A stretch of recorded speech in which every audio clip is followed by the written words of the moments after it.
कैसे हैं आप सब? उम्मीद है कि आप सब बिल्कुल खैरियत से होंगे। जैसा कि आप सब जानते हैं कि गेस्ट कॉर्नर हमारा हर जो ट्वाइस अ मंथ हम चलाते हैं और हर दफ़ा ही हम आपके लिए एक ऐसी रोल मॉडल लेके आते हैं, ऐसी पर्सनैलिटीज़ लेके आते हैं जो वाक़ई आपकी लाइफ़ को एक बहुत ही ज़बरदस्त सा किक देती है। आपकी ज़िंदगी से मायूसी जो है उसको दूर भगा देती है और आप भी कहने पे मजबूर हो जाते हैं कि ज़िंदगी वाक़ई बहुत खूबसूरत है। तो इसी तरह से इन्हीं सीरीज़ के साथ आज हमारे साथ एक बहुत ही ज़्यादा मशहूर बिज़नेसमैन यानी कि हमको ये भी कह सकते हैं कि बिज़नेस टाइकून मिस्टर ज़फ़र बख्तारी साहब हमारे साथ मौजूद हैं। वो क्या करते हैं, क्या उनका फ्यूचर है, क्या बैकग्राउंड है और क्या सक्सेस स्टोरी है। तो चलिए सुनते हैं उनकी कहानी, उन्हीं की ज़ुबानी। अस्सलाम वालेकुम सर। वालेकुम सलाम। कैसे हैं आप? मैं बिल्कुल ठीक हूँ। बिल्कुल ठीक है। आपको देख के तो और ठीक हो गया हूँ। अच्छा जी, बहुत शुक्रिया। अच्छा, तो सर थोड़ा-सा अपने बारे में इंट्रोडक्शन दीजिए कि मतलब आप इस टाइम क्या-क्या करते हैं? कौन-कौन सी आपके सर पे रिस्पॉन्सिबिलिटीज़ हैं? कहाँ-कहाँ की चेन आपने सँभाली हुई? ये प्लीज़ हमारे सुनने वालों को, देखने वालों को बताइए। देखिए बेसिकली तो मैं एक बिजनेसमैन हूँ ठीक और है, मेरा जो कारोबार है वो डी वाटसन के नाम से ठीक है। खुसूसी तौर पर रावलपिंडी इस्लामाबाद के अंदर कंसंट्रेशन है। जी, जी। लेकिन इसके अलावा और भी शहरों के अंदर हमारे आउटलेट्स मौजूद हैं अच्छा। और जहाँ से अद्वियात, ग्रोसरी, कॉस्मेटिक हुँ, और ऑप्टिशियन जी। इस तरह की बल्कि एक छत के नीचे हम हर चीज़ जो है अपने कस्टमर को प्रोवाइड करते हैं। हुँ। तो ये बेसिकली ये हमारा मेरा बिजनेस है। अच्छा। तो बिजनेस के साथ साथ मैंने जिंदगी में जो है ना सिर्फ पैसे कमाने पे हुँ, या कारोबार करने को मैंने तरजीह नहीं दी। जी। मैं बुनियादी तौर पर जहाँ एक बिजनेसमैन हूँ वहाँ एक मैं इंसान भी हूँ हुँ, और मेरे अंदर इंसानी रवैये हैं और उन रवैयों में जो सबसे बालादस्त रवैया है वो मेरे अंदर पाकिस्तान से मोहब्बत है। और हुँ। ये मोहब्बत जो है मुझे मेरे वालिदैन से विरसे में मिली है क्योंकि मेरे वालिद जो थे उन्होंने तहरीक पाकिस्तान के तहरीक कारकुनान पाकिस्तान के हुँ, गोल्ड हुँ। मेडलिस्ट हैं। तो एक तो ये जो जज्बा था पाकिस्तानियत का ये मेरे अंदर मौजूद है और फिर इसको मेरे अंदर मजीद बढ़ाने में हुँ, हुँ, हुँ। नवाए वक्त अखबार के जो एक चीफ एडिटर होते थे मजीद निज़ामी साहिब वो मेरे बहुत अच्छे दोस्त थे। मैंने अपनी ज़िंदगी का बहुत अच्छा वक्त उनके साथ गुजारा अच्छा। और मैंने फिर उनकी जो है ना हदायत के ऊपर और उनकी मशवरे से ये जो अदारा था अदारा नजरिया पाकिस्तान ठीक है। उसके मैं इस्लामाबाद का सेक्रेटरी जनरल बना। अच्छा। जनरल अब्दुल कयूम साहब उसके सदर थे अच्छा, और आजकल माशाअल्लाह। मैं इस अदारा नजरिए पाकिस्तान का जो बोर्ड ऑफ गवर्नर है जी, मैं जी, जी, उसका जी। रुकन हूँ। तो एक तो मेरे माशाअल्लाह। अंदर ये जो है कि मैंने जो है ना पाकिस्तानियत मेरे अंदर मौजूद है। हुँ, फिर दूसरा मैंने अपनी जिंदगी के अंदर जो सफारतकार है जो हुँ, हुँ, डिप्लोमेट हुँ, है हुँ, हुँ, उनके साथ मेरे रवाबत जिंदगी में बहुत अच्छे रहे।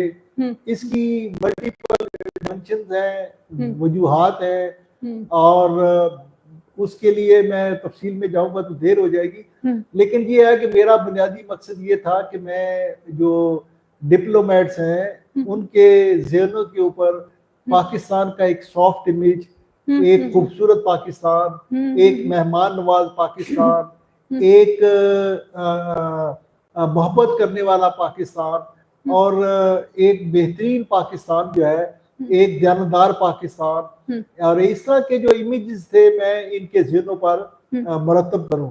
और अच्छा। मुझे मुझे जिस हद तक मैं कर सकता था डिप्लोमेटिक सर्कल के अंदर वो मैंने किया। अच्छा। इसके साथ साथ क्योंकि बीइंग ए बिजनेसमैन हुँ, मैं ये समझता था कि जो बिजनेसमैन है हुँ। इसको माशरे का रोल मॉडल होना चाहिए बिल्कुल। और उसकी बुनियादी वजह यह है कि हजरत मोहम्मद सल्लल्लाहु अलैहि वसल्लम जो थे वो हुँ, बुनियादी तौर पर एक ताजर थे ऐसे और ही है। उन्होंने एक ताजर होने के नाते से एक सादक और अमीन जो था जी, जी, मतलब कि जी। उसका उनको लक़ब भी मिला हुँ, और वो अपनी सदाकत और दयानत और अमानत की वजह से उनकी एक पहचान बनी हुँ, और ताजर को इसी तरह का होना चाहिए।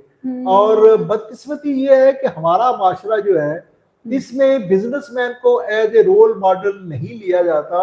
इसके मल्टीपल फैक्टर्स हैं। इस पे अगर आप मुझसे तफसीलन बात करना चाहेंगी तो मैं आपको जवाब भी दूंगा। लेकिन मगरबी माशरे जो तरक्की याफ्ता ममालिक हैं, जहाँ पर इकोनॉमिकली इक्तसादी तौर पर जो वेलफेयर स्टेट है और जो बहुत डेवलप कंट्रीज हैं, वहां पर बिजनेसमैन को एज ए रोल मॉडल लिया जाता है।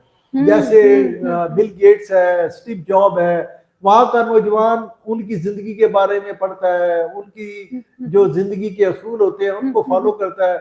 लेकिन हमारे माशरे के अंदर ऐसा नहीं है। तो मैंने शौरी तौर पर ये कोशिश की है कि हमारे माशरे के अंदर, पाकिस्तान के अंदर, क्योंकि मैं जेन्युइनली ये समझता हूँ कि ये पाकिस्तान कभी तरक्की नहीं कर सकता, कभी भी खुशहाल नहीं हो सकता। पाकिस्तान की खारजा पॉलिसी कभी भी बेहतर नहीं हो सकती। पाकिस्तान आज भी एक सिक्योरिटी स्टेट है, ये उस डायनामिक से कभी बाहर नहीं आ सकता जब तक पाकिस्तान के लोग बिजनेसमैन को रोल मॉडल नहीं बनाएंगे। और पाकिस्तान जो है वो बिजनेसमैन की मशावरत से उसकी पॉलिसियां नहीं बनेगी तो पाकिस्तान कभी भी एक तरक्की की मंजिल पर आगे नहीं बढ़ सकेगा। सर माशाल्लाह से आप तो हमारे लिए एक रोल मॉडल ही हैं। हमारे लिए आप रोल मॉडल क्या, हमारे लिए एक हीरो है, और उसी बेस पे हमने आपको यहाँ पे आज इनवाइट भी किया है। अच्छा, ये तो आपकी जो आपने बताया कि आप चैम्बर ऑफ कॉमर्स के भी आप सदर रह चुके हैं, बाकी दूसरी चीजें भी आपने सारी अपनी बताई। तो हम जर्नी स्टार्ट करेंगे कि आपकी बेसिकली पैदाइश कहाँ की है, मतलब आपका बचपन कैसा गुजरा, स्कूलिंग कहाँ की है, तो कहाँ से आपका मतलब सफर स्टार्ट होता है, मतलब ये थोड़ा सा हम सुनना चाहिए। ये जो आपने बताया ना, मैं खुद भी इस्लामाबाद चैम्बर का सदर रहा। जी। मेरा बेटा एहसन बख्तावी अभी 1 अक्टूबर इस साल तक इस्लामाबाद चैम्बर का सदर था। माशाल्लाह। मेरा दूसरा बेटा वकार बख्तावी चकवाल चैम्बर ऑफ कॉमर्स का सदर था, वो भी अभी 1 अक्टूबर को वहां से अपने मनसब से सबकदोश हुआ है। और मैं इस वक्त पूरे मुल्क की जो बिजनेस कम्युनिटी है यूबीजी, ये जिस तरह सियासी जमातें होती हैं, इस तरह से ट्रेड पॉलिटिक्स के अंदर भी हमारी एक यूनाइटेड बिजनेस ग्रुप यूबीजी है, और मैं उसका सेक्रेटरी जनरल हूँ पूरे मुल्क में उसका। और हमारी जो एक एफपीसीसीआई जो हमारी एपेक्स बॉडी होती है, जिस तरह से हर डिस्ट्रिक्ट के अंदर एक चैम्बर होता है, इसी तरह से पूरे मुल्क के अंदर एफपीसीसीआई federation of Pakistan chamber of commerce है। तो उसके अंदर जो पार्टी है इस वक्त हमारी रूलिंग पार्टी है। हमारी जो यूबीजी का नॉमिनेटेड जो प्रेसिडेंट आतिफ इकराम शेख, वो हमारा सदर है। अच्छा, तो एक तो आपका वो, लेकिन मैंने बीच में बात आपकी दूसरी तरफ चला दी। मेरी पैदाइश जो है ना वो सरगोदा की है। अच्छा, और मैंने इब्तदाई तालीम इस्लामिया खालकिया हाई स्कूल सरगोदा से हासिल की। अच्छा। मैंने पूरे जितने भी इम्तिहानात थे उनको एजाज के साथ पास किया। प्राइमरी का इम्तिहान मैंने डिस्ट्रिक्ट में ओपन स्कॉलरशिप लिया। अच्छा। इसी तरह से मिडिल में, मैट्रिक में, फिर एफएससी में मेरे नंबर थोड़े कम आए थे, मेडिकल कॉलेज में दाखिला नहीं मिल सका था। अच्छा। लेकिन मैंने बीडीएस में बैचलर ऑफ डेंटल सर्जरी में दाखिला लिया। फिर एमए उर्दू किया, वो मुकम्मल नहीं हो सका था इस तरह से। फिर ये मेरा जिंदगी का सफर है। फिर जब मेरी तालीम मुकम्मल की एमए उर्दू के बाद, तो फिर मुझे पब्लिक सर्विस कमीशन से लेक्चरशिप के लिए ऑफर भी हुई, लेकिन एक सरकारी नौकरी करने की बजाय ग्रेड 17 की मैंने ये प्रेफर किया कि मैं अपना कारोबार करूं, और एक छोटा से दुकान मरी रोड पे डी वाटसन केमिस्ट के नाम से शुरू की। अच्छा सर, ये तो हम नाम उसका बड़ा यूनिक सा है, उसकी तरफ तो जरूर जाएंगे, लेकिन उससे पहले हम ये पूछना चाहेंगे कि आपकी जो विजन का जो इशू है ये कब पता चला, कि क्योंकि जैसे आप बता रहे हैं कि आप बीडीएस की डिग्री भी आप ले रहे थे, तो मतलब विजन का इशू कब हुआ और क्या चैलेंजेस आपको फेस करने पड़े, मतलब क्या आपको प्रॉब्लम फेस हुई एजुकेशनल उसमें, सोशल बिहेवियर में, तो क्या मतलब कैसी रही वो जर्नी, तो कितना टफ रहा आपके लिए वो सारा कुछ, या अच्छा रहा? ये बीडीएस मैंने 2 साल वहाँ पे तालीम हासिल की, और तीसरे साल से मुझे छोड़ना पड़ा मजबूरन, इसलिए कि मेरी आई साइट का प्रॉब्लम हो गया। मेरी ये जो प्रॉब्लम था इसको कहते हैं रेटिनल हेमरेजेस।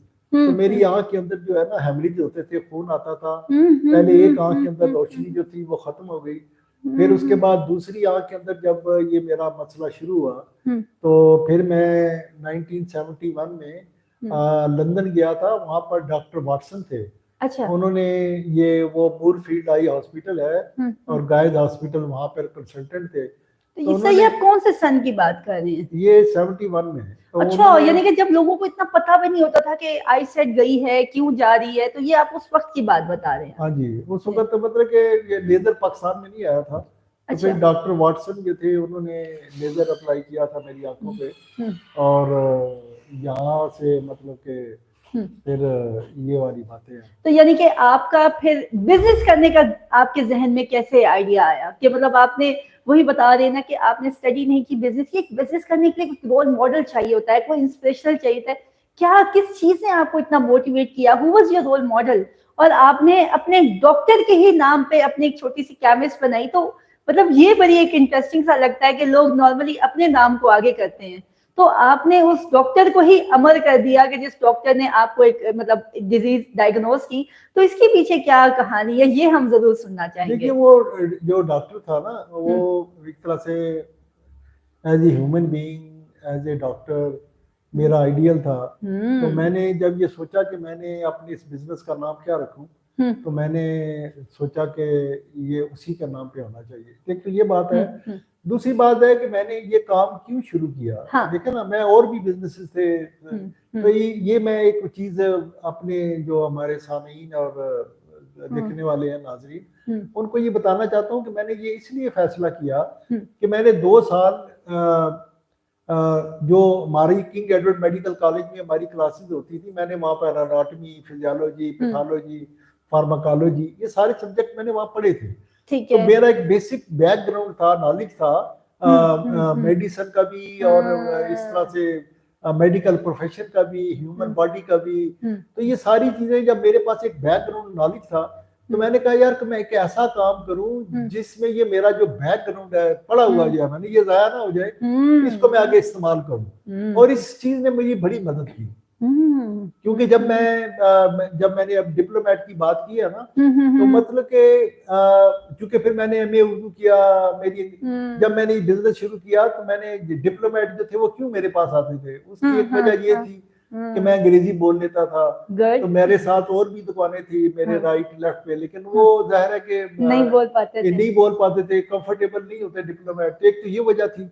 दूसरी बात ये थी कि मैं जब डिप्लोमेट को डील करता था, अब तो मैं नहीं डील करता, सेल्समैन नहीं करता, एक वक्त था मैं खुद खड़ा होता था शॉप पे, सेल्समैन ही करता था। तो उस वक्त ये होता था कि मैं कोशिश करता था कि मैं इनको एज ए डी वाटसन के ऑनर के तौर पर डील ना करूं, बल्कि मेरी कोशिश ये होती थी कि मैं इनको एज ए पाकिस्तानी डील करूं। तो जब मैं उनको एज ए पाकिस्तानी डील करता था, तो उससे जाहिर है कि मेरे जज्बे, मेरी कौमियत, मेरा पाकिस्तान, मेरी मट्टी, मेरी धरती, मेरा वतन मेरे साथ शामिल होता था। तो उसमें मैं फिर ज्यादा एक्स्ट्रा एफर्ट लगाता था। तो उससे अल्लाह ताला ने मेरे कारोबार में भी मुझे बढ़ोतरी दी, और मेरी पीआर जो थी वो भी बढ़ी। अच्छा सर, ये मैं पूछना चाहूंगी, इसी बात की तरफ आऊंगी कि जैसा कि हमारे यहाँ जितने भी मतलब लोग होते हैं, चाहे विजुअली इम्पेयर्ड हैं या दूसरे हैं, वो हमेशा कोशिश करते हैं कि वो बाहर की तरफ भागें। अगर उन्हें एजुकेशन हासिल कर ली है तो बाहर की तरफ जाएं, जबकि आपको 2071 में आपको चांस मिला, आप जो वाटसन साहब से भी मिले, सब कुछ हुआ, तो आपके पास एक फैमिली बैकग्राउंड भी था, आप रह भी सकते थे। तो ऐसी क्या चीज थी जिसने आपको इतना, मतलब उस वक्त तो ब्लाइंडनेस पे इतना ज्यादा फोकस भी नहीं था, लोग इतना ज्यादा जानते भी नहीं थे, तो क्या ऐसी चीज थी कि आपको मुल्क की इस मिट्टी ने खींचा और आपने कहा कि नहीं, मैंने यही करना है और यहीं पे ही अपने आप को मनवाना है? देखिए, आज भी हमारा जो बेसिक हमारा आदमी है ना, हमारी सोसाइटी का, हमारा आज का नौजवान और हमारी आज की खवातीन, दोनों की साइकी बहुत मिलती जुलती है। और ये सब चाहते हैं कि हम पाकिस्तान छोड़ के बाहर चले जाएं। बिल्कुल। और नौजवान चाहता है कि वहाँ उसको अच्छी कारोबार होगा, नौकरी अच्छी होगी, अच्छे पैसे होंगे, और खातून समझती है कि वहाँ पर आज़ादियाँ होंगी, ये होगा वो होगा। मैं अक्सर यूनिवर्सिटीज में जाता हूँ और वहाँ पे जाके इज़हार ख्याल भी करता हूँ, उनको तकारीर भी करता हूँ। तो मैं अक्सर उनको ये कहता हूँ कि ये जो नक्शा आपको नजर आता है ना, मतलब के मगरब के अंदर जो औरत है वो बड़ी मजलूम है। देखिए, वो खाना भी खुद बनाती है, टॉयलेट भी खुद साफ करती है, घर की भी सफाई खुद करती है, गाड़ी भी खुद चलाती है, ग्रोसरी भी खुद करने जाती है, और फिर नौकरी भी करती है। क्योंकि अगर एक बंदा घर का वहां नौकरी करेगा तो घर चलता नहीं है। और इसी तरह से जो लोग हैं, जो इंसान है, उनके पास कोई टाइम ही नहीं है अपने फैमिली के साथ बैठने का। हफ्ते का एक दिन होता है, उस दिन वो उनकी कोशिश होती है कि वो निकले और बाहर जाके कहीं सैर सपाटे करें। अदरवाइज बड़ी मिजरेबल लाइफ है। और मैं तो ये समझता हूँ कि मैं अक्सर यूके लंदन जाता रहता हूँ, यूरोप भी जाता हूँ, दुनिया सारी मैंने देखी हुई है।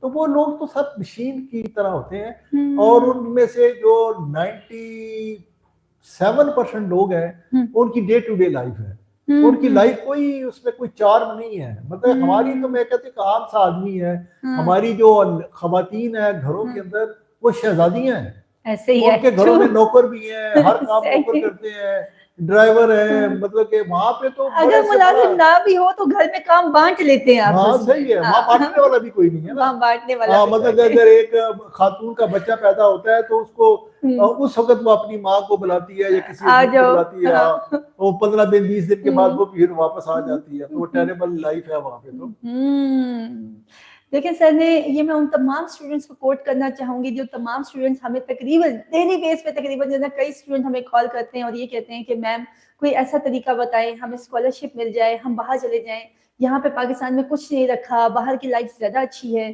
तो सर थोड़ा सा आप मुझे बताएं कि जैसे कि लोगों को आपने देखा, आपने पूरी दुनिया भी घूमी, ठीक है, हमारी विजुअली इम्पेयर्ड कम्युनिटी को ये लगता है कि अगर वो बाहर चले जाएंगे तो बड़ी एक हैप्पी लाइफ गुजारेंगे और बहुत अच्छा खासा पैसा अर्न करेंगे और उससे अपने मुल्क में पैसे भिजवाएंगे और कुछ कर लेंगे। तो आप इस बारे में कुछ इजहार ख्याल करें, तो इसमें क्या रियलिटी है कि वाकई ऐसा कुछ है? मुझे इसका तो कोई एक्सपीरियंस नहीं है ना, कि जो विजुअली इम्पेयर्ड लोग हैं उनके लिए क्या मौके हैं। मैं तो नहीं समझता कि वहाँ पे कोई ऐसी मौके हैं। हमारे यहाँ तो ये है कि फिर सोसाइटी में अजीज, रिश्तेदार, दोस्त कोऑपरेटिव होते हैं, उनके पास टाइम होता है, वो आपको टाइम देते हैं और आपकी तन्हाई जो है उसके साथी बनते हैं। तो बाहर की दुनिया में तो किसी के पास टाइम नहीं है ना, वहाँ तो टाइम नहीं है तो किसी दूसरे वहाँ तो अपने माँ बाप जो होते हैं उनको भी वो जो है ना ओल्ड होम में छोड़ जाते हैं, तो वहाँ तो उनके लिए टाइम नहीं है। तो जो ना जानने वाला हो ना पहचान हो, ऐसे बंदे को वहाँ उसकी जिंदगी तो बड़ी मिजरेबल होगी। अच्छा सर, यहाँ पे मैं आपको बताना चाहूंगी कि हमारा नेशनल ब्लाइंड कुकिंग कंपटीशन जो है वो चल रहा है और ये पाकिस्तान की हिस्ट्री में हम फर्स्ट टाइम करवाने जा रहे हैं। तो हमारे फर्स्ट राउंड में 115 लोग थे और सेकंड राउंड में मतलब 75 लोग थे और थर्ड राउंड तक आते आते 25 लोग बचे हैं। ठीक है, कि जितने 25 लोग हैं ये अपने आप में मतलब एक मास्टर शेफ कहलाएंगे। जब ये यहाँ से निकलेंगे इनको मास्टर शेफ का ही इनको सर्टिफाइड किया जाएगा। तो मैं आपसे ये पूछना चाहती हूँ, इनको हम बिजनेस के मद में कुछ ना कुछ कैश प्राइज देंगे, तो आप इनको ये बताएं कि एक अच्छा बिजनेसमैन बनने के लिए और एक अच्छा बिजनेस स्टार्ट करने के लिए किन किन चीजों का होना जरूरी है और किन किन चीजों पे इनको फोकस करना चाहिए? देखिए, कारोबार जो है ना, जैसे मैंने अपनी गुफ्तगू का आगाज किया था, बिजनेस रोल मॉडल रहती दुनिया तक के लिए वो हजरत मोहम्मद सल्लल्लाहु अलैहि वसल्लम है। तो वो उनकी उसी जो कैरेक्टर था, उनकी जो शख्सियत थी जिसकी वजह से हजरत खदीजतुल कुबरा मोमिनीन जो थी उन्होंने उससे शादी भी की।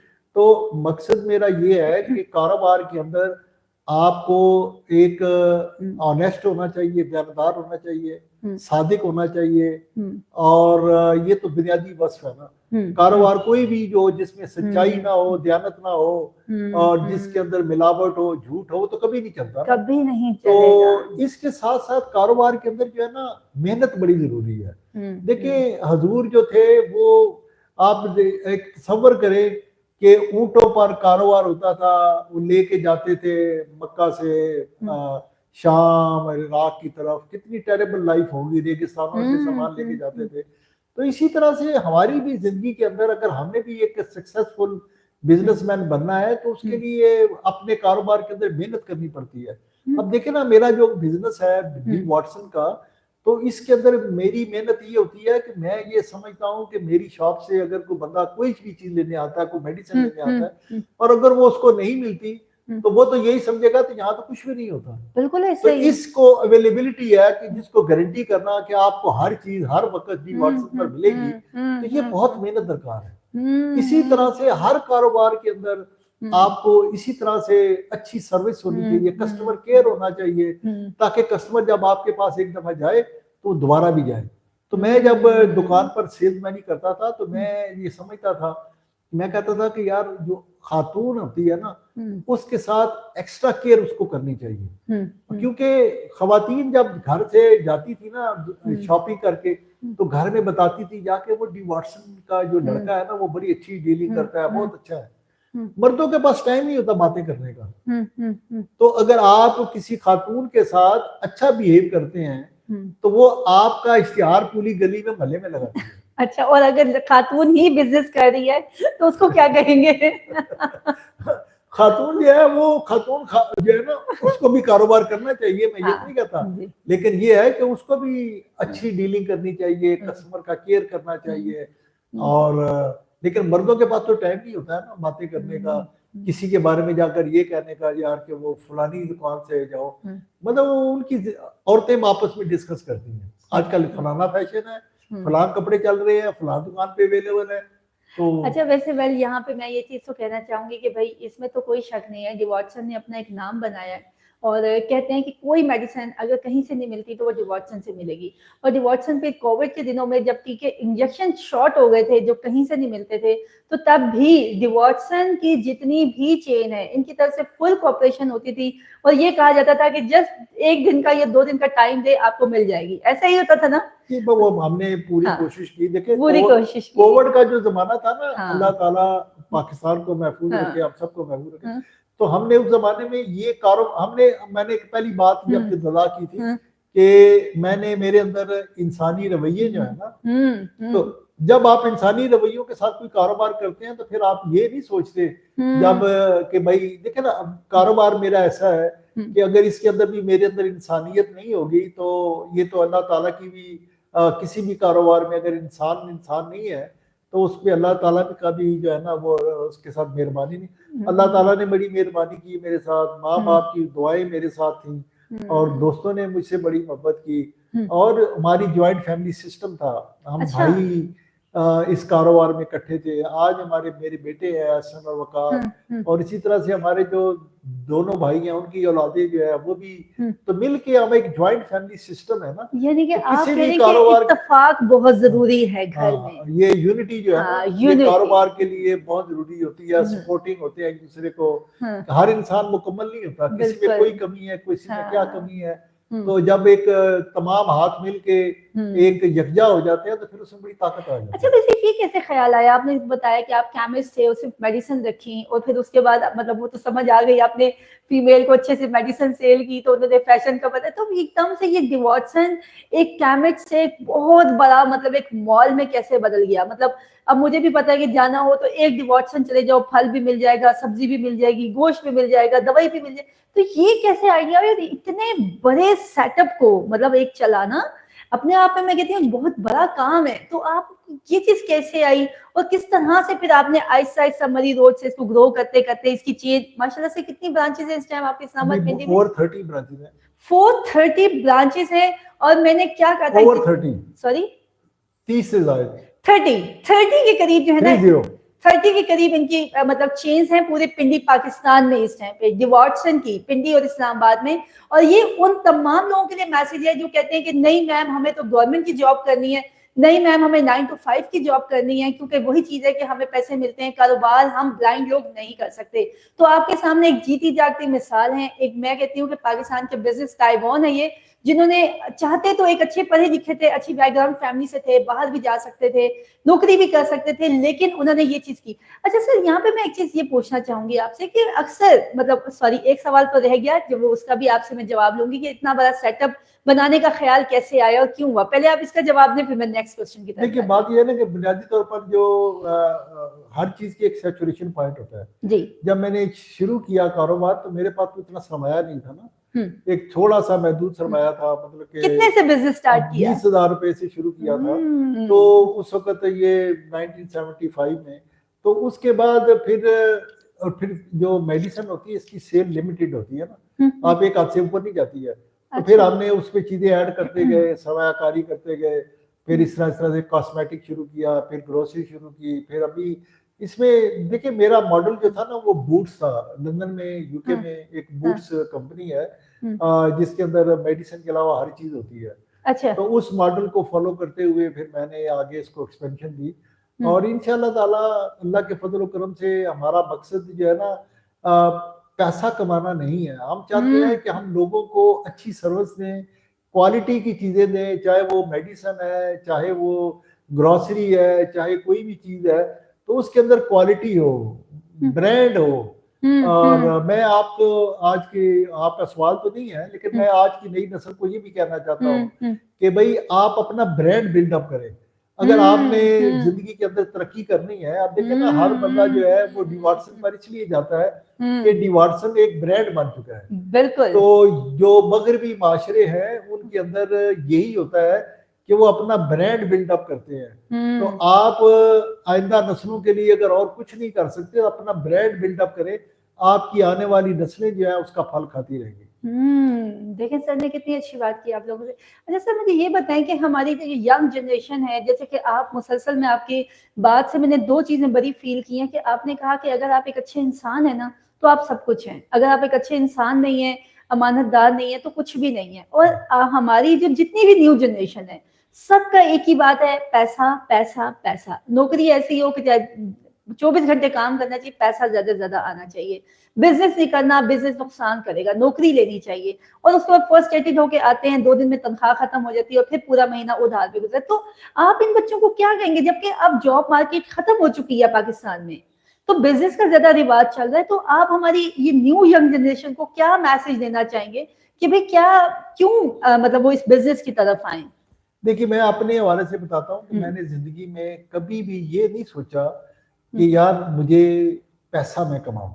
अगर जब अपनी जिंदगी में आपका मोटिव ये होगा कि मैंने पैसा कमाना है तो फिर आप पॉजिटिविटी की तरफ नहीं जाएंगे, नेगेटिविटी की तरफ भी माइल हो जाएंगे। तो अगर आपकी जिंदगी का मकसद ये है कि आपने नाम कमाना है, तो जब आप नाम कमाने के लिए चक्कर में होंगे ना तो आप अच्छा बिजनेस करेंगे, अच्छा कारोबार करेंगे, रेपुटेशन बिल्डअप करेंगे और उसका जो आपको जो उसकी जो कमाई है वो नाम की कमाई तो होगी ही होगी, लेकिन आपकी बिजनेस ही भी कमाई होगी। तो इसलिए हमेशा चीजों को पॉजिटिव ले से जब आप लेके चलते हो, आपका मकसद जिंदगी का ये नहीं होना चाहिए कि मैंने पैसे कमाने हैं। मकसद ये करे जिंदगी में कि मैंने एक मुहिब वतन पाकिस्तानी का इमेज के तौर पर सामने आना है, मैंने एक दयानतदार पाकिस्तानी के तौर पर सामने आना है, मैं एक अच्छे बिजनेस मॉडल के रोल मॉडल के तौर पर सामने आना है। तो जब आप इस तरह की पॉजिटिविटी के साथ कोई भी काम करते हैं, कारोबार करते हैं, तो जाहिर है कि आपका नाम भी बिल्डअप होगा।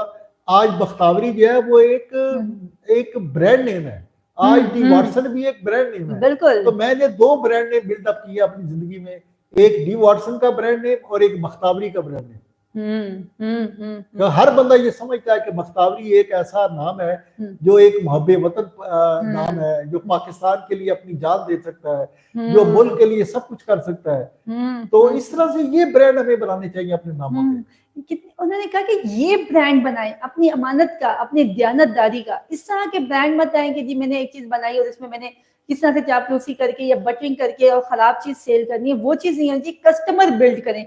अच्छा, कस्टमर बिल्ड करने से बात याद आया कि हमारे बहुत सारे वीआई स्टूडेंट्स कहते हैं कि मैम मतलब पैसों की पहचान नहीं होती, ठीक है ना, पैसों में किस तरह से दें, और मतलब बहुत सारे चैलेंजेस फेस करने पड़ते हैं, कभी मनी रिकग्निशन में, कभी कोई आसपास नहीं होता, समटाइम लोग चीजें चोरी कर लेते हैं, समटाइम कोई और मसले हो जाते हैं। तो क्या आपको भी ऐसे चैलेंजेस फेस करने पड़े, और इन चैलेंजेस को अगर हमारे जो न्यू बिजनेसमैन हैं ये जो कर रहे हैं तो उनको क्या गाइडलाइन देना चाहेंगे आप? देखिए मुश्किलात तो हर जगह होती है ना, मसाइल भी होते हैं, तो अल्लाह ताला आपको ताकत देता है। देखिए हमारा पाकिस्तान का जो माशरा है ना, ये बुनियादी तौर पर इतना बिजनेस फ्रेंडली नहीं है। मतलब कि हमारे माशरे के अंदर जो हमारे सरकारी अफसरान होते हैं उनको लामहदूद इख्तियारात होते हैं और वो अपने इख्तियारात का हर आदमी नाजायज इस्तेमाल करता है। अगर हमने मैं इसलिए जब कहता हूँ कि बिजनेसमैन को आप अपनी मशावरत में ले, तो बिजनेसमैन का स्टेक होता है, वो सबसे बड़ा मुहिब वतन है। देखिए मैं समझता हूँ कि जिस तरह से अफवाज पाकिस्तान है ना, वो मुल्क की जोग्राफियाई सरहदों की हिफाजत के लिए सोचते हैं, अपनी जानों के नजराने पेश करते हैं, इसी तरह से जो बिजनेसमैन है वो उसका ओढ़ना बिछोना भी पाकिस्तान ही होता है और उसकी हमेशा ये कोशिश होती है कि इस मुल्क की तरक्की हो, इसमें खुशहाली हो, ताकि उसकी आने वाली नस्लें इसके अंदर उसको भी पाकिस्तान का सबसे बड़ा स्टेक होल्डर है, जिस तरह फौज पाकिस्तान स्टेक होल्डर है। तो इसलिए जब आप उसकी आरा को मुल्की पॉलिसियों के अंदर जगह देंगे, उनकी मशावरत है, तो बिजनेसमैन सबसे पहले ये चाहेगा कि जी बिजनेस फ्रेंडली इन्वायरमेंट बने, जो FBR के जो कवानीन है वो ऐसे कवानीन बनाए जाएं जिनके जरिए से बिजनेसमैन ग्रो करे।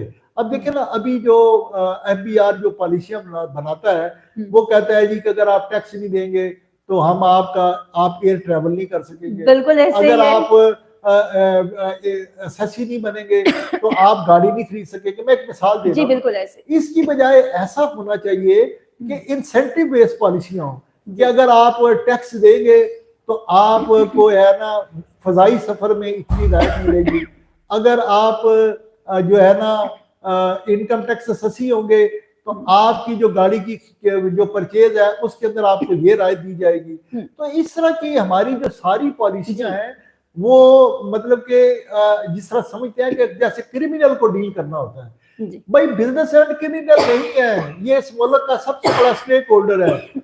तो आप बिजनेसमैन को जब क्रिमिनल समझकर उसके मुताबिक कानून साजी करते हैं तो उसके अंदर बहुत बड़ा तजाद आ जाता है। ये बिजनेसमैन सॉफ्ट कम्युनिटी है, इसको इंसेंटिवाइज पॉलिसी दें ताकि वो बेहतर तौर पर इस मुल्क के अंदर बल्कि मुझे याद आ रहा है क्योंकि मेरा भी फुल बैकग्राउंड बिजनेस से है, तो मतलब जितने भी हमारे रेस्टोरेंट्स वगैरह हैं, ये जो भी सारा कारोबार चलता है उसमें ये कहते हैं कि जी आपके कितने टैक्स आपके हुए हुए हैं या नहीं हुए हुए, उसमें आपके ये चीजें हैं नहीं है।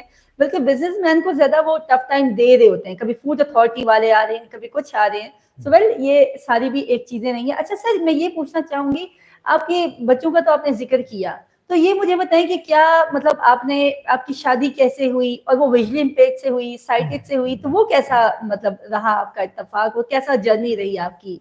अच्छा, मेरी शादी जो है ना वो मैंने, अगरचे मैं खुद तो शहरी बाबू था। अच्छा, मतलब कि शहरी बाबू शहरी बाबू का मतलब ये होता है ना कि मैं एक पढ़ा लिखा नौजवान था, शहर में होता था और बड़ा मतलब कि अपने ज़हन के अंदर अपनी जवानी में बड़ा मतलब के हीरो स्टाइल था। अच्छा नहीं आप अभी भी हीरो है भाई ऐसी बात नहीं है। तो लेकिन जब मेरे साथ ये हादसा हुआ आई साइड का, और जब मैं I went to became blind ना, कंप्लीट ब्लाइंड, तो उस वक्त मेरे इर्द गिर्द जो भी लड़कियां थी फैमिली के अंदर और उसके अलावा भी, तो वो सारी जो थी ना भाग गई। भागने का मतलब ये है कि उन्होंने मतलब कि उनका इंटरेस्ट जो था वो उसी टाइम आप उन सबके भाई बन गए। तो ये जो मेरी वाइफ है, इसने उस दौर के अंदर जो है ना मैं ये कहूँगा, ये सन कौन सा है? ये शादी तुम्हारी हुई है 1975 में। अच्छा। तो ये इसने उस दौर में मेरा हाथ थामा। और मतलब कि उसके अलावा उसके अंदर कुछ क्वालिटीज भी बहुत अच्छी है। मतलब कि मैं समझता हूँ कि जो है ना उसने मुझे जो काबू किया उसमें और चीजों के अलावा एक बात ये भी थी कि वो खाना बहुत अच्छा बनाती थी। अच्छा, माशाल्लाह। तो जब मैं पहली दफा इनके घर खाना खाने गया तो इसने मेरे इतने खाने तवाज़े किए, इतने खाने बनाए, और जब मैं खाने की टेबल पे बैठा हुआ था तो इसकी जो और भी इसकी फुफियां और बाकी लोग भी बैठे होते थे, मैं कहता था ये किसने बनाया? तो इसकी फुफी कहती परवीन ने बनाया ना। अच्छा। फिर मैं जब पूछूं ये चटनी किसने बनाई है? परवीन ने बनाई है। अच्छा। मैं कह ये मीठा किसने बनाया? परवीन ने बनाया। अच्छा। तो मैं जब खाना वाना खा के आया तो मैंने फिर अम्मी से कहा, अपनी माँ से, कि मैंने कहा कि मैंने वहां शादी करनी। अच्छा। तो मतलब ये होता है, कहते हैं ना कि मर्द जो है ना उसके दिल का रास्ता मैदे से जाता है। अच्छा। तो ये मतलब कि ये भी एक सच्ची हकीकत है। सुन ले सारे मास्टर शेफ, आप सारे के सारे सुन ले। जबर साहब की भी ये कहते हैं ना कि शादी के पीछे बहुत बड़ा जो रीजन था वो खाना ही था। अच्छा, तो मतलब फिर आपकी उनसे शादी हो गई? शादी हो गई, हाँ। मतलब कि उसने अच्छी कोऑपरेटिव नहीं आपकी? मतलब कि देखिए आज भी वो मुझे, मैं सच्ची बात कर रहा हूँ ना, आज भी वो मुझे इस तरह से मेरी देखभाल करती है जैसे माँ अपने बच्चों की देखभाल करती है। वेल सर, आपसे बात करके हमें बहुत अच्छा लग रहा है। अच्छा, कुछ और क्वेश्चंस आए हैं तो मैं मजीद क्वेश्चंस की तरफ चलना चाहूंगी। अच्छा, ये आया कि मतलब पहले भी खैर मैं ये सवाल पूछ चुकी हूँ, फिर दोबारा ये सवाल आया कि एक तो आपने बताया कि वॉटसन जो हैं वो आपके डॉक्टर वॉटसन जो है आपके रोल मॉडल थे, आपके इंस्पिरेशनल थे, तो क्या आपकी फैमिली में, आपके मतलब इस मुल्क में कोई ऐसा भी रोल मॉडल था जिसने वाकई आपको किक दिया हो कि यस मैंने इसके जैसा बिजनेसमैन बनना है, या कोई आपकी जिंदगी में इंटरनेशनल लेवल वो टेबल की मतलब कोई जैसे कहते हैं कि मतलब जैसे कहते हैं मैंने इसके जैसा बनना है, मैंने ऐसा भी, आपने बताया कि आपके रोल मॉडल हमारे प्यारे नबी सल्लल्लाहु अलैहि वसल्लम भी रहे, जो वॉटसन भी रहे, तो इसके अलावा कोई आपकी रियल लाइफ में भी कोई ऐसे रहे कि जिनको देख के आपको बिजनेस का ख्याल आया हो? देखिए मेरी बिजनेस रोल मॉडल जो थे ना, वो एक SM मुनीर है जो दीन ग्रुप के चेयरमैन थे। ये मुस्लिम कमर्शियल बैंक के भी वो वाइस चेयरमैन रहे। अच्छा। चंद साल पेशतर उनका इंतकाल हुआ। तो एक तो मेरे वो रोल मॉडल है। और मैंने जब मेरा बेटा इस्लामाबाद चैम्बर का सदर था, तो उसके दौर में हमारा जो इस्लामाबाद चैम्बर ऑफ कॉमर्स का जो एडिटोरियम है, ये एडिटोरियम इस्लामाबाद का चैम्बर का ये पाकिस्तान के खूबसूरत तरीन एडिटोरियम में से एक है। अच्छा। तो उसका नाम जो है वो हमने SM मुनीर के नाम पे डेडिकेट किया है। अच्छा। तो मैंने अपने एक रोल मॉडल के तौर पर जो एक मेरा रोल, वो इसलिए कि उन्होंने अपने खानदान को भी जोड़ा, एक जॉइंट फैमिली सिस्टम था, अपने कारोबार के अंदर भी वो पाकिस्तान के अमीर तरीन लोगों में उनका शुमार होता है। फिर उन्होंने बिजनेस पॉलिटिक्स के अंदर भी हमारे वो लीडर थे। तो इस तरह से वो तमाम जो खूबियां मैं चाहता हूँ कि मेरे अंदर भी अल्लाह ताला वो पैदा करे, वो सारी चीजें उनके अंदर मौजूद थी। इसी तरह से दूसरे जो शख्स हैं वो इफ्तिखार अली मलिक साहब हैं, जो गार्ड ग्रुप के चेयरमैन हैं। और अभी अल्लाह ताला आजकल उनकी सेहत ठीक नहीं है। वो उन्होंने भी इसी तरह से वो लाहौर चैम्बर के सदर रहे, फेडरेशन के सदर रहे। SM मुनीर साहब भी सदर रहे फेडरेशन के। और इसी तरह से साथ के भी वो सदर रहे जो हमारे इफ्तिखार अली मलिक है। उनका भी यही था कि वो अभी उनकी उम्र देखे ना 80 साल है, लेकिन उनका भी अभी तक बिजनेस जॉइंट है। तो ये जो दोनों खानदान है ना, SM मुनीर और इफ्तिखार अली मलिक, इनके अंदर जॉइंट फैमिली सिस्टम है, यूनिटी है। वही जब मैंने बात की है ना, तो पाकिस्तान के अंदर आप सक्सेस स्टोरी जितनी भी देखेंगे वहां पे जॉइंट फैमिली सिस्टम नजर आएगा। आजकल की लड़कियां जब शादी होती है तो फौरन कहती है कि यार वखरे जाइए, नवा कार हो बिल्कुल ठीक है ना, बिजनेस करने की अलग अलग करो, हमें तो किसी के साथ नहीं करना। तो ये मतलब कि ये आर्जी चीजें, छोटी सोच है। मतलब कि बड़ी सोच होनी चाहिए कि यार यूनिटी फैमिली का बॉन्ड जो है उसको स्ट्रॉन्ग करें।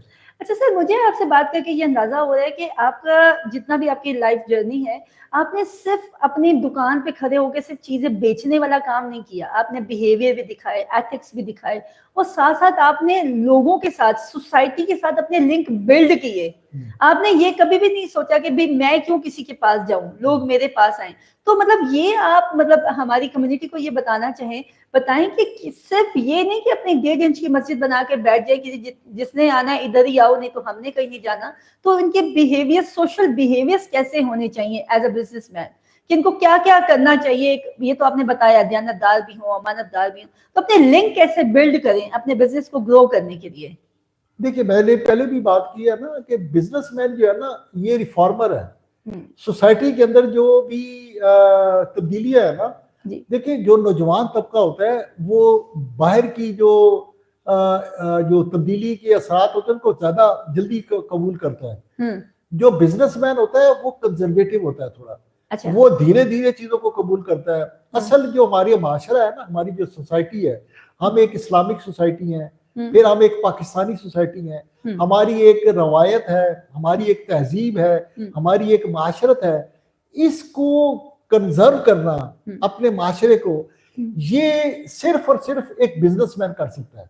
क्योंकि बिजनेसमैन जो होता है वो कस्टोडियन होता है सोसाइटी का, और उसके अंदर जो वो अपने आप को जब रोल मॉडल बनाकर पेश करता है, तो उस रोल मॉडल की सूरत में उसकी जिंदगी का हर पहलू जो होता है वो लोगों को पॉजिटिव नजर आता है। लेकिन जबकि नौजवान जो है, आज का नौजवान जो है वो आजादी चाहता है, मादर पिदर आजादी।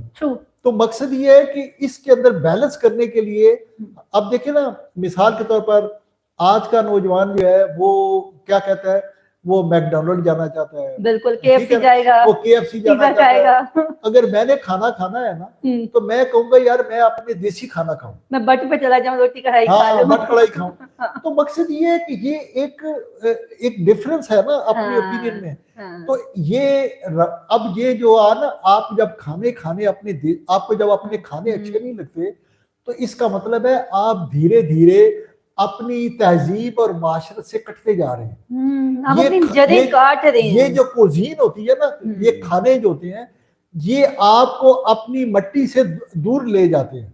तो मकसद ये है कि मैं ये भी जो दुनिया है ना, इसके अंदर हर वक्त एवोल्यूशन का प्रोसेस चल रहा होता है। और इस एवोल्यूशन के प्रोसेस के अंदर जो खाने हैं, जब भी कभी किसी मुल्क पे दूसरे मुल्क का हुक्मरान आता है, तो जैसे मिसाल के तौर पर जब सब कॉन्टिनेंट में मुगल्स आए ना, तो यहाँ पर पूरी हिंदू माशरत थी, तो ये सब्जियां खाते थे, दाल खाते थे।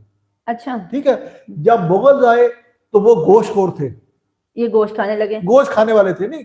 तो जो यहाँ की लोकल थी ना, यहाँ पे इन्होंने क्या किया, अब यहाँ पे जो हिंदू थे ना, वो कहते थे यार हुण ये ते गोश्त खाने, असी दाल खाने, सब्जी खाने, असी की खाइए। हाँ, इन्होंने मिक्सचर बनाया कुजीन, जैसे अच्छा, आलू गोश्त, भिंडी गोश्त, पालक गोश्त। हाँ, ये हाँ, हाँ, दुनिया हाँ, में कहीं भी नहीं है, ये सिर्फ सब ओके, कॉन्टिनेंट के अंदर है। ये हमारे यहाँ ही पाया जाता तो है। वो मतलब कि पालक गोश्त जो था ना, फिर धीरे धीरे ना ये एक एवोल्यूशन है ना, फिर हमारा ये पालक गोश्त और ये चीजें जो है, मतलब कि ये हमारी जो कुजीन है, ये पूरी दुनिया में चलेंगी ना। तो मेरा मकसद ये है कि कुजीन इस तरह बिल्डअप होता है।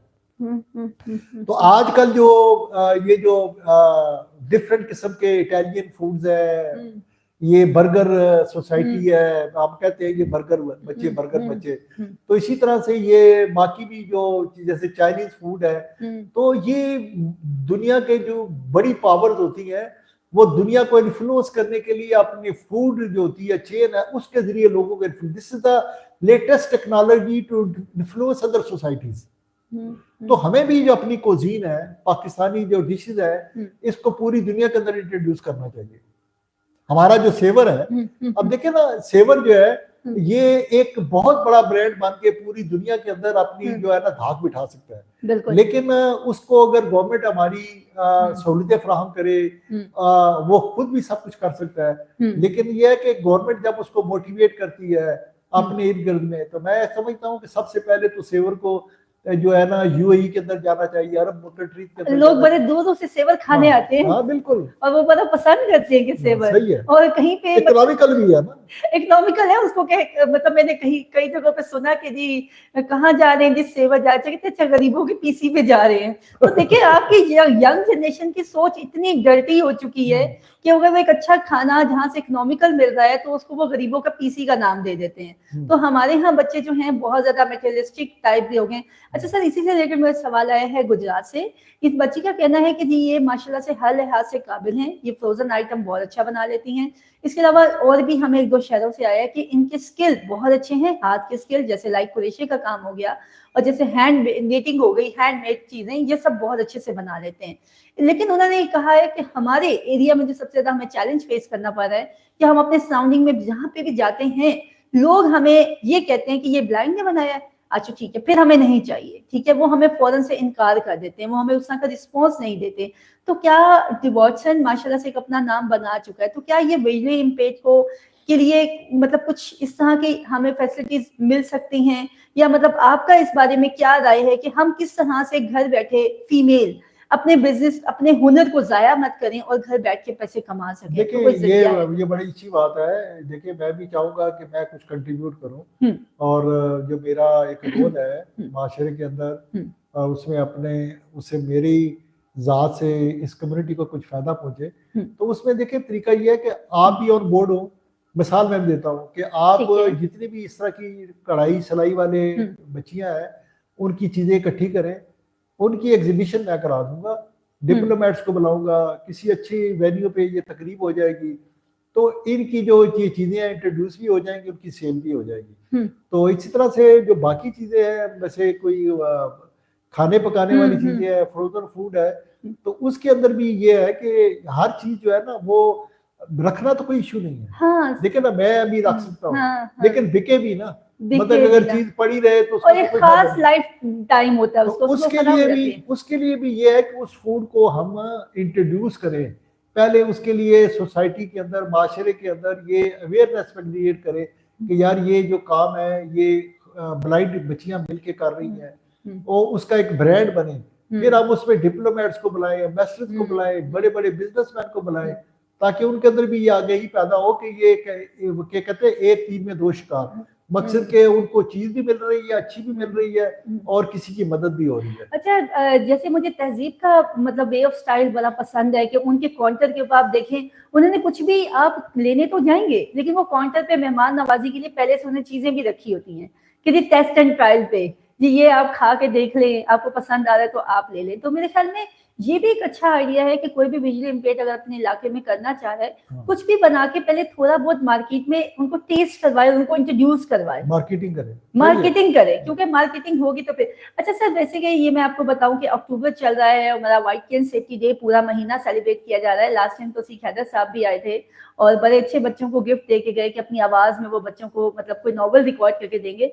अच्छा, ये सवाल मेरे पास आया तो उससे ही मुझे याद आ गया कि जी एक बच्चे ने सवाल किया कि जी कुछ अर्सा पहले हमने पीएफएबी के प्लेटफॉर्म से ये सुना था कि मतलब जो भी डिवॉर्सन की किसी भी चेन पे जाता है एज अ कस्टमर, ठीक है, तो डिवॉर्सन जो है उनको व्हाइट केन डिस्काउंट देता है, ठीक है।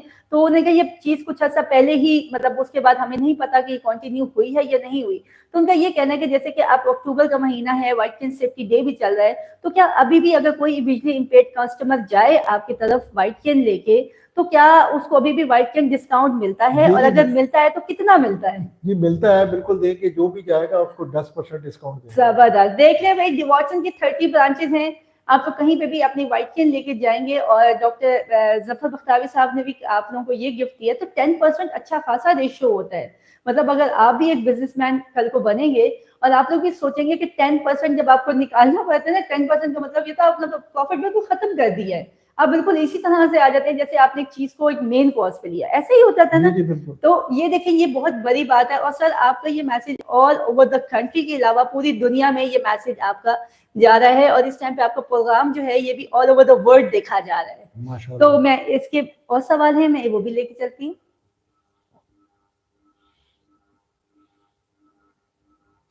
अच्छा, ये एक और सवाल आया है और ये बार बार आ रहा है, मैं देख रही हूँ कि 6ठी दफा आ रहा है। तो ये सवाल उन्होंने ये पूछा है कि मतलब बिजनेस में बीइंग अ विजुअली इम्पेयर्ड, ठीक है ना, तो अब तो हम बिजनेस कर नहीं पा रहे होते, अगर हम बिजनेस कर रहे होते हैं जरा सा नुकसान होता नहीं है तो सारे मोहल्ले वाले, घर वाले सारे पीछे पड़ जाते हैं कि छोड़ छोड़ तेरे से होना नहीं है, तो बिजनेस तुम्हारे बस का काम ही नहीं है, अल्लाह अल्लाह करो, तो ये करो वो करो। तो आपको भी क्या बिजनेस में नुकसानात वगैरह हुए हैं, तो सोशल बिहेवियर्स क्या रहे, मार्केट के बिहेवियर क्या रहे, तो आपने अपने आप को कैसे मोटिवेट किया कि नहीं भाई नुकसान है तो कोई बात नहीं, चलता रहता है। तो ये थोड़ा सा मैं पूछना चाहूंगी कि ये सवाल कोई 6 से 8 दफा ये सवाल आया है, बिजनेस के नुकसान जो इनिशियल बिजनेस में होता है ना, जब आप शुरू करते हैं तो आपको बहुत डिस्करेजमेंट होती है। देखिए मैंने जब खुद डिवॉर्सन शुरू किया तो एक वक्त था कि मैं थोड़ा सा डिसहार्ट हो गया कि यार मैं अच्छी खासी नौकरी थी मेरी, तो ये तो मतलब कि कारोबार तो चल नहीं रहा। लेकिन जब मैंने मेहनत की, मैंने सुबह 7-8 बजे मैं शॉप ओपन करता था, रात 1 बजे बंद करता था, मतलब मेरी इतनी लंबी ड्यूटी होती थी। तो इसकी वजह से आहिस्ता आहिस्ता धीरे धीरे काम चल पड़ा। तो इनिशियली हर काम के अंदर थोड़े बहुत मसाइल होते हैं, लेकिन अगर आप अपनी एक होती कंटिन्यूटी, जहद मुसलसल, एक होती है मतलब एक आपकी हार्ड वर्क होती है, फिर उसके साथ होती है मुसलसल कंटिन्यूटी। तो वो कंटिन्यूटी रहनी चाहिए। अल्टीमेटली जो आपकी जिंदगी के अंदर जो कामयाबी है वो आपका हाथ खुद पकड़ लेती है फिर। अच्छा सर, ये कुछ लोग आपका प्रोग्राम काफी पसंद कर रहे हैं। शरीना इजाज कह रहे हैं माशाल्लाह से प्रोग्राम बहुत अच्छा जा रहा है, और इसके अलावा और भी लोग हैं जिन्होंने भी आपके प्रोग्राम को काफी ज्यादा पसंद कह रहे हैं, और वो कह रहे हैं कि बहुत ज्यादा इंफॉर्मेटिव सेशन आपका है और इससे हमें बहुत कुछ सीखने को मिल रहा है। तो लोग आपको बहुत ज्यादा अप्रिशिएट भी कर रहे हैं और बहुत सारे लोग आपको सलाम भी दे रहे हैं। बहुत शुक्रिया सबका। जी। अच्छा सर, मतलब बातें तो बहुत ज्यादा हैं और बहुत कुछ करने वाला भी है, तो मैं चलती हूँ सेकंड लास्ट क्वेश्चन की तरफ, क्योंकि ऑलमोस्ट जो है हमें पता है आपकी मसरूफियत बहुत ज्यादा होती है। तो सर मुझे ये बताएं कि अगर कल को मतलब कोई भी कुछ लाइक आपके पास जैसे जॉब अपॉर्चुनिटीज आती हों, जो डिवॉर्सन पे अगर कोई भी काम करना चाहे आपके पास, या कोई भी ऐसा है कि कोई मतलब अपने स्किल जो है वो आपके पास लेके आना चाहे, तो उसका उनका है कि कोई आपके ऑफिस का कोई ईमेल या कोई ऐसा एड्रेस या कुछ ऐसा कि जहाँ पे वो अप्लाई कर सकें, या एक खास आपकी ईमेल्स आती हैं, मतलब एडवर्टाइजमेंट होती है तो सिर्फ उसी पे लोग अप्लाई करते हैं, तो इसका क्या तरीकाकार है? देखिए उसमें बेहतर यही होगा कि आप से रब्ता करें और आपने से किसी ने आप मुझे फंसाए। जिसको रिकमेंड करेंगे अच्छा। मैं उसको एंटरटेन करूंगा।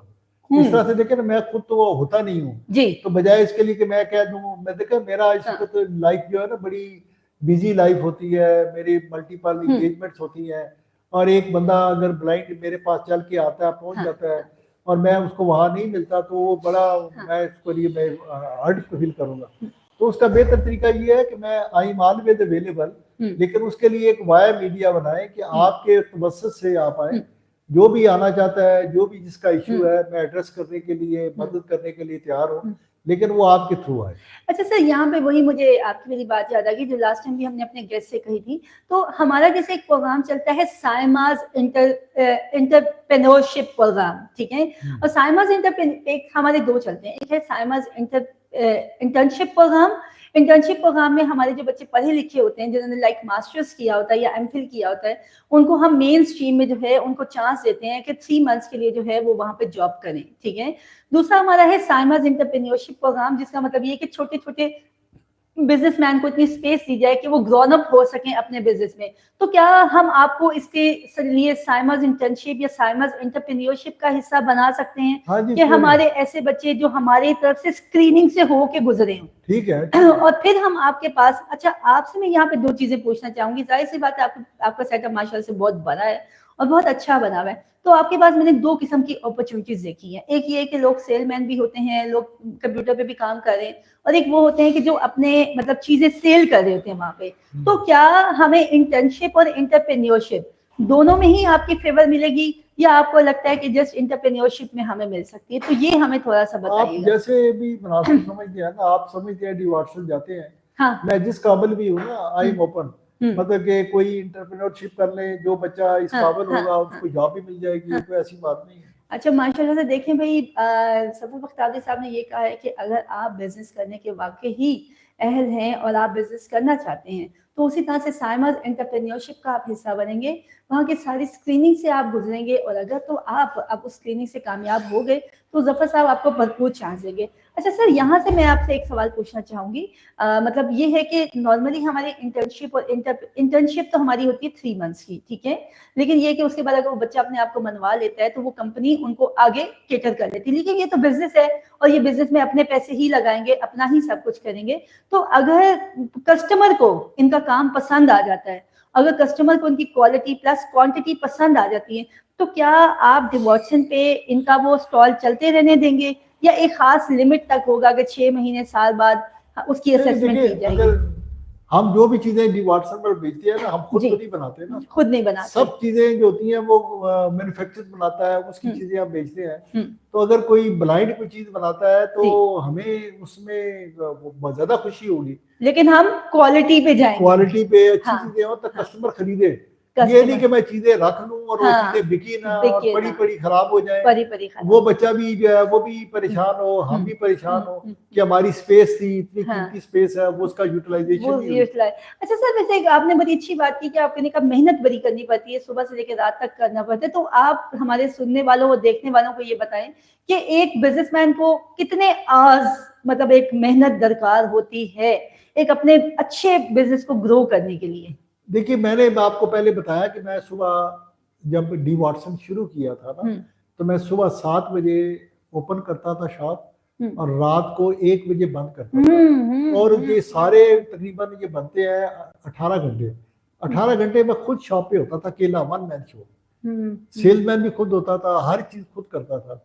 तो मकसद ये है कि मेहनत शुरू में करनी पड़ती है। आजकल तो मैं नहीं होता बिजनेस में, एक ऑटो सिस्टम है, कंप्यूटराइज चीजें हैं, तो ये वक्त के साथ साथ फिर आपको सहूलतें मिल जाती है ना। तो फिर आप मतलब शुरू में यानी कि फिर आपने अपनी फैमिली को कैसे टाइम दिया, बैलेंस कैसे किया, ये कुछ ऐसे बातचीत था ही नहीं। अच्छा, रात को आता था तो मतलब मेरी बीवी, अब मुझे याद है कि जब सुपरमार्केट से 1 बजे का शॉप बंद करके आना, तो उस वक्त भी मुझे वो उठ के ना जाग रही होती थी खाना देती थी। और फिर वो मतलब कि मुझे उस वक्त रोटी बना के पका के गरम गरम खिलाती थी। तो ये चीजें भूलने वाली तो नहीं होती यानी कि फैमिली सपोर्ट होना बहुत जरूरी है। हाँ। तो मैंने भी ये सुना है कि किसी भी बिजनेस को ग्रो करने के लिए उसको 3 इयर्स का अर्सा लगता है, ऐसा ही है?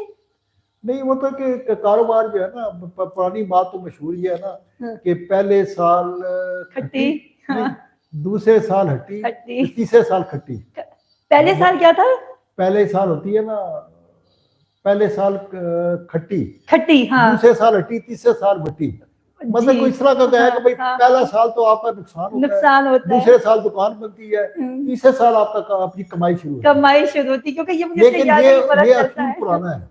अच्छा, आज के दौर के अंदर, आज के अहद के अंदर कोई भी कारोबार में आप 3 साल तक इंतजार नहीं कर सकते, अच्छा, क्योंकि गुड। आपके ओवरहेड एक्सपेंसेस इतने होते हैं, किराए होते हैं, मुलाजमों की तनख्वाहें होती है। तो इसलिए आजकल तो आप इसको इस तरह से कर ले कि 3 महीने के लिए आप इंट्रोडक्शन करें, 3 महीने के लिए, और 6 महीने के बाद आपको कमाई शुरू होनी चाहिए। अच्छा, माशाल्लाह। अच्छा सर, वैसे आपसे बात करके बहुत अच्छा लगा। वैसे भी आपको देख के तो बहुत सारे लोगों के चेहरों पे स्माइल आ गई, लेकिन हम चाहते हैं कि ये खूबसूरत सा जो स्माइली है, ओए और ओए ओए ओए ओए ओए ओए। ये हमारे ब्लाइंड बच्चे ही बनाते हैं। अच्छा। और हम ये चाहेंगे कि जब भी आप इसको आपके पास ये हो, आपने कहा था कि आपको बैकिक भी है, तो ये बड़ा अच्छा आपको बैलेंस करेगा उसमें, और आपके चेहरे पे बहुत सारी मुस्कुराहट भी आती रहेगी। तो हम ये चाहेंगे कि आप हमारे सुनने वालों को, देखने वालों को कोई लास्ट मैसेज देना चाहें तो जरूर दीजिए।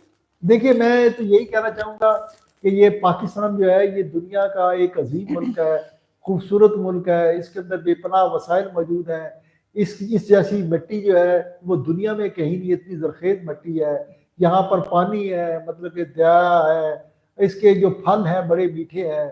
इस जैसे मीठे फल मैंने दुनिया के अंदर हर जगह गया हूँ, फल खाए हैं, लेकिन ये वाला टेस्ट, ये वाला जायका, ये वाली मिठास दुनिया में कहीं नहीं है। ये हमारे मुल्क के अंदर जितना दूध है, दुनिया की 5%, 5वें नंबर पर है मैं दूध पर। इसी तरह से बेपनाह वसाइल है। इस मुल्क को हमने सिर्फ से मैनेज करना है। हमने पाकिस्तान को अब तक बेहतर तौर पर मैनेज नहीं कर सके।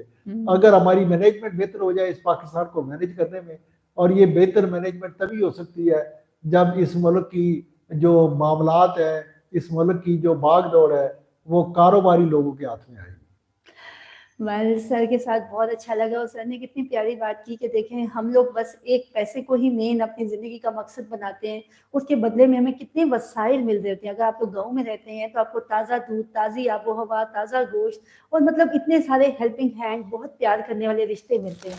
अगर मैं अपनी भी बात करूँ तो हम लोग लाइक मुल्तान में रहते हैं तो बहुत सारे आस-पास लोग होते हैं, लेकिन इस्लामाबाद में 10 साल बाद भी आपको लगता है कि आप परदेश में हैं, आपका यहाँ पे कोई भी अपना नहीं, क्योंकि रिश्ते होते हैं आपके खमीर के साथ, आपके अपनों के साथ।